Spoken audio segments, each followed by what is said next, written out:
السلام علیکم ورحمۃ اللہ۔ کیسے ہیں دوستو؟ امید کہ آپ حضرات خیر و عافیت سے ہوں گے۔ آج کے اس ویڈیو میں آپ لوگوں کے لیے صحیح مسلم حدیث نمبر 1006 ایک چھوٹی سی اور ایک پیاری سی حدیث لے کر کے حاضر ہوا ہوں۔ دوستو، اس ویڈیو کو اگر آپ دیکھیں اور اس حدیث پر عمل کرنے کی کوشش کریں تو ہو سکے اس حدیث کو سن کر کے آپ کی زندگی بدل جائے یا ایک حدیث آپ کی زندگی کو بدل ڈالے۔ آئیے سب سے پہلے ہم دیکھتے ہیں کہ وہ حدیث کون سی ہے اور اس حدیث کے اندر کون سی بات بتلائی گئی ہیں۔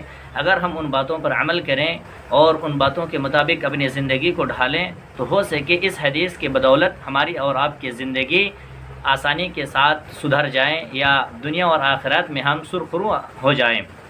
تو آئیے سب سے پہلے حدیث کو ہم سنتے ہیں۔ حضرت ابو ذر رضی اللہ تعالی عنہ بیان کرتے ہیں کہ اللہ کے رسول صلی اللہ علیہ وسلم کے پاس اصحاب میں سے کچھ صحابہ کرام حاضر ہوئے اور کہنے لگے کہ اللہ کے رسول ذهب اہل الدثور بالاجور یصلون کما نصلی ویصومون کما نصوم ویتصدقون بفضول اموالہم، کہ اللہ کے رسول ہم غریب صحابہ ہیں اور ہم میں سے کچھ لوگ امیر ہوتے ہیں تو امیر لوگ بھی نماز پڑھتے ہیں، ہم بھی نماز پڑھتے ہیں اور ہم بھی روزہ رکھتے ہیں اور وہ لوگ بھی روزہ رکھتے ہیں، مگر ایک چیز ہمیں جو کھٹکا گزرتی ہے وہ یہ ہے کہ ہم نماز تو پڑھتے ہیں، روزہ رکھتے ہیں، اہل ثروت لوگ مالدار صحابہ وہ بھی نماز پڑھتے ہیں، روزہ رکھتے ہیں، مگر وہ اپنے فضول اموال میں یعنی اپنے بچے کچے اموال میں سے وہ زکوٰۃ بھی دیتے ہیں، صدقہ بھی کرتے ہیں، تو ہم سے تو وہ نیکی میں آگے بڑھ گئے، ہم ان کے مقابلہ کیسے کر سکتے نیکی میں؟ اللہ اکبر! یہ صحابہ کرام کی سوچ تھی۔ صحابہ کرام ایمان میں، نیکی میں ایک دوسرے سے سبقت لے جانے کی کوشش کرتے تھے، مگر آج ہماری زندگی ایک دوسروں کو دنیاوی مفاد کی خاطر نیچا دکھانے کے چکر میں رہتے ہیں۔ میرے بھائیو، اللہ کے رسول صلی اللہ علیہ وسلم سے سوال کیا کہ اللہ کے رسول کہ مالدار لوگ صحابہ میں سے وہ نماز پڑھتے ہیں، ہم بھی نماز پڑھتے ہیں، وہ روزہ رکھتے ہیں، ہم بھی روزہ رکھتے ہیں، مگر وہ اپنے بچے ہوئے اموال میں سے صدقہ کرتے ہیں، ہم سے وہ نیکی میں آگے بڑھ جاتے ہیں، تو بتائیے ہم ان کا مقابلہ کیسے کر سکتے ہیں؟ اللہ کے رسول صلی اللہ علیہ وسلم نے ان اصحاب کرام کو جواب دیتے ہیں، کہا اولیس قد جعل اللہ لکم ما تصدقون، کہ اللہ تبارک و تعالی نے تمہارے لیے کوئی ایک ایسا ذریعہ نہیں بنایا ہے جسے تم بھی صدقہ کر کے ان کے مقابلے میں پہنچ سکتے ہو؟ تم غریب ہو تو کیا ہو؟ اللہ کے رسول صلی اللہ علیہ وسلم نے فرمایا ان بکل تسبیحۃ صدقہ، کہ ہر تسبیح یعنی سبحان اللہ کہنا صدقہ ہے، وکل تکبیرۃ صدقہ، اور اللہ اکبر کہنا صدقہ ہے، وکل تحمیدۃ صدقہ، اور الحمدللہ کہنا صدقہ ہے، وکل تہلیلۃ صدقہ، اور لا الہ الا اللہ کہنا صدقہ ہے، وامر بالمعروف صدقہ، اور نیکی کا حکم دینا یہ بھی صدقہ ہے، والنہی عن المنکر صدقہ، اور گناہوں سے برائیوں سے روکنا یہ بھی صدقہ ہے۔ اللہ اکبر! کتنی بڑی بات ہے کہ امر بالمعروف والنہی عن المنکر یعنی بھلی باتوں کا حکم دینا اور بری باتوں سے اپنے رشتہ دار کو، اپنے گاؤں والوں کو، اپنے سماج کے لوگوں کو، اپنے آس پاس میں رہنے والے لوگوں کو یا خیر دنیا کے کسی خطے میں رہنے والے لوگوں کو بھلائی کا حکم دینا یہ بھی صدقہ ہے، اور برائیوں سے منع کرنا، برائیوں سے روکنا یہ بھی صدقہ ہے۔ یہ کتنا بڑا عمل ہے! اسی طریقے سے ہم جو یہ سوچتے ہیں کہ ہم ہمارے پاس مال دولت نہیں ہے، ہم غریب ہیں، محتاج ہیں، جس طریقے سے صحابہ کرام نے اللہ کے رسول سے سوال کیے کہ اللہ کے رسول ہم تو محتاج ہیں، غریب ہیں، ہمارے پاس اموال نہیں ہے، ہم صدقہ کر کے کیسے ہم آگے بڑھ سکتے ہیں نیکی میں؟ آپ نے کہا، آپ صلی اللہ علیہ وسلم نے فرمایا ان بکل تسبیحۃ صدقہ، کہ سبحان اللہ کہنا صدقہ ہے، الحمدللہ کہنا صدقہ ہے، اللہ اکبر کہنا صدقہ ہے، لا الہ الا اللہ کہنا صدقہ ہے، بھلی باتوں کا حکم دینا بھی صدقہ ہے، بری باتوں سے روکنا بھی صدقہ ہے۔ اللہ اکبر! تو ہمیں اور آپ کو چاہیے کہ ہم بھی ان چیزوں کو اپنے اندر اپنانے کی کوشش کریں تاکہ ہم بھی نیکی میں زیادہ سے زیادہ سبقت کر سکیں، اپنے مومن بھائیوں سے زیادہ ہم نیکی میں آگے بڑھ سکیں۔ غرض یہ ہے کہ اللہ نے ہمیں مال و دولت سے نوازا ہے، مگر اتنی مقدار میں نہیں نوازا کہ ہم اپنے فضول یعنی بچے ہوئے اموال سے ہم صدقہ کریں، مگر اللہ نے ہمیں جو کلمات، جو تسبیح، جو تحلیل، جو تکبیر سکھلائے ہیں، ان کے ذریعے سے ہم نیکی زیادہ سے زیادہ کما سکتے ہیں۔ میرے بھائیوں، ہم اپنے فضول باتوں میں، اپنی مجلس میں بیٹھے ہوئے فضول چیزوں میں نہ گزاریں، بلکہ سبحان اللہ، الحمدللہ، اللہ اکبر، لا الہ الا اللہ وغیرہ تسبیحات پڑھتے رہیں۔ انشاءاللہ ہمارا اور آپ کا اسی میں بھلائی ہے۔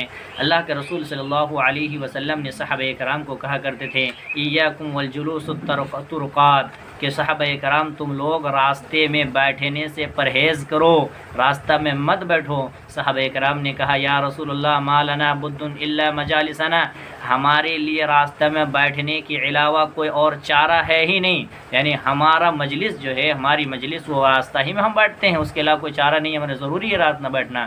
اللہ کے رسول نے فرمایا کہ اگر تمہارے لیے ضروری ہے کہ تم راستے میں بیٹھو اور اس کے علاوہ کوئی چارہ نہیں ہے تو فَأْتُوا حَقَّهُ، تو پھر راستے کی حق ادا کرو۔ اللہ صحابہ کرام تعجب کرنے لگے کہ راستے کی بھی کچھ حق ہوتا ہے۔ کہا ما حقہ یا رسول اللہ، کہ اللہ کے رسول راستے کا حق کیا ہے؟ آپ صلی اللہ علیہ وسلم نے فرمایا غض البصر، راستے میں جب بیٹھو، راستے کے کنارے پر جب تم ہوا اپنی موڈ فری کرنے کے لیے کسی اور وجہ سے بیٹھو تو غض البصر، اپنی نگاہوں نیچے رکھیں، اپنی نظر کو پست رکھیں۔ اور دوسری حق یہ فرمایا راستے کی کہ ورد السلام، سلام کا جواب دو، یعنی راستے کے کنارے پر جو بیٹھو گے، راستہ سے آنے جانے والے لوگ جو سلام کریں گے تو ان کو بہترین انداز میں ان کا جواب دیا کرو۔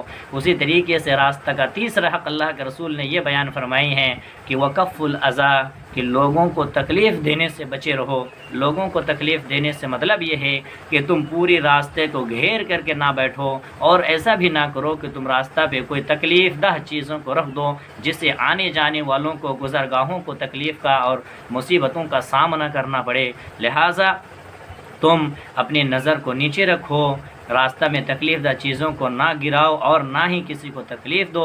اسی طریقے سے راستہ میں آنے جانے والے لوگوں کو بھی سلام کلام کرو۔ اسی طریقے سے وامر بالمعروف والنہی عن المنکر، اور بھلائی کا حکم دو اور برائیوں سے روکو۔ یہ راستہ کے حقوق اللہ کے رسول صلی اللہ علیہ وسلم نے ہمیں بتلائی ہے کہ یہ اگر تم ایسے جگہ پر بیٹھو جہاں سے عام لوگ گزر بسر کرتے ہیں، لوگ گزرتے ہیں، تو تمہارے اوپر یعنی راستے کے جو حق ہوتے ہیں کہ اپنے نظر کو نیچے رکھنا۔ بس اوقات ہمارے سماج و معاشرے میں، گاؤں دیہات میں دیکھا جاتا ہے کہ ہم جب بیٹھتے ہیں راستے کے کنارے پہ، کھلی جگہ پہ، وہاں سے غیر محرم عورتیں، لڑکیاں گزرتی ہیں، ہماری نگاہیں اچک اچک کی طرف دیکھنے کی کوشش کرتے ہیں۔ یہ شیطان کے نظر ہے میرے بھائی، اس سے ہمیں اور آپ کو بچنے کی ضرورت ہے، اور اللہ کے رسول نے ہمیں یہی تعلیم دی ہے کہ غض البصر، اپنی نگاہوں نیچی رکھیں اور لوگوں کو تکلیف نہ دیں۔ کہیں ایسا نہ ہو کہ ہماری دل سے، ہماری زبان سے، ہمارے آنکھوں سے، ہمارے ہاتھوں سے، ہمارے پیر سے کسی اپنے بھائی کو تکلیف پہنچے۔ یہ اللہ کے رسول صلی اللہ علیہ وسلم نے ہمیں ایسی حرکتوں سے منع فرمایا ہے۔ لہٰذا ضرورت اس بات کی ہے کہ ہم لوگوں کو زیادہ سے زیادہ بھلائی کی طرف بلائیں اور برائیوں سے روکیں، اس لیے کہ بھلائی کا حکم دینا اور برائیوں سے روکنا یہ صدقہ کہلایا ہے، اور یہ صدقہ بہت بڑی چیز ہے۔ اللہ کے رسول صلی اللہ علیہ وسلم کی دوسری حدیث ہے کہ کل قیامت کے دن ہر انسان اپنے صدقے کے سائے کے نیچے ہوں گے، یعنی ہر آدمی اپنے صدقہ جو دنیا میں کیے ہوئے ہوں، اس صدقے کے بدولت وہ کل قیامت کے دن وہ اپنے صدقہ کے سائے کے نیچے، وہ صدقہ اس کی نیکی سائے بن کر کے اس کے سر کے اوپر آئیں گے۔ اللہ اکبر۔ لہٰذا ضرورت اس بات کی ہے کہ ہم سبحان اللہ، الحمدللہ، اللہ اکبر، لا الہ الا اللہ، اور بھلائی باتوں کا حکم دینا اور برائی باتوں سے روکنا۔